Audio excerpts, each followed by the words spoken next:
Hi, okay, so hi guys, it's Bren from Kindred Acres. Let me start there.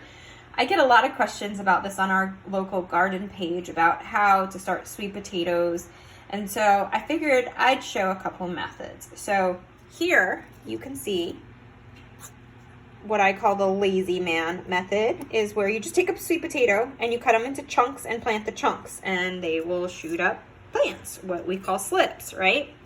So you can do that, or you can force the sweet potato to go to slips by putting a toothpick through it and hanging it over a glass of water, and it'll kind of force it to go to slips faster, and it'll root down into your glass of water, and then you take your slips from there. So what a slip is basically this part right here. This is a slip. So just like the eye on a regular white potato, this would be what comes out of that, right? Now I can go ahead and just cut this off and plant that elsewhere because I already have a couple slips on this one piece. And so each slip is a whole plant in itself. Now I can choose to either take a slip, let's see here. Well, these are already rooted, but I can choose to cut off a slip just as it is, that's not rooted, and plant this just like that. This one's got a little bit roots because it's been on water. And as long as the soil stays moist, it'll root and I'm done. Or to be sure that I get roots, I could put my slips in a glass of water and they'll root up in there really quickly, and then I plant those.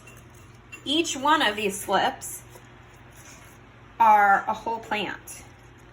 Each one of these slips will produce several sweet potatoes underground. So you don't need the whole potato you don't need to plant the whole potato to get sweet potatoes. You just need the slips, and as you see, they root. Now, the edible sweet potato plant, not your decorative sweet potato plants that you get in the garden department that are for decorations, like these are the edible kinds that come off of an actual edible sweet potato. The leaves are edible. So as these get bigger and grow in summer months, it's a really delicious salad green that you can use when a lot of other greens are not able to tolerate the heat of summer. So I like to grow a lot of these, whether I'm going to eat all of those potatoes or not. I'm certainly going to benefit from these greens. Now, another thing I'd like to share, how to propagate these. Let's just say you only had one potato to start with, or two potatoes. And say, you bought these potatoes at a farmer's market, they were delicious, you wanted to grow them, you didn't want to spare all of your potatoes because you were enjoying eating them, and you saved one potato. Okay, so you can see here, this one potato has 3 slips. Again, cut those off, those are 3 different plants. Also, I will mention, do you see how this is vining out or kind of branching out some, right? So I can literally cut one of these side branch or side leaves and root that and make that a whole nother plant, which is what I did right here. So I cut this one, and that's somewhere in one of these jars. So it's so easy to propagate sweet potato slips.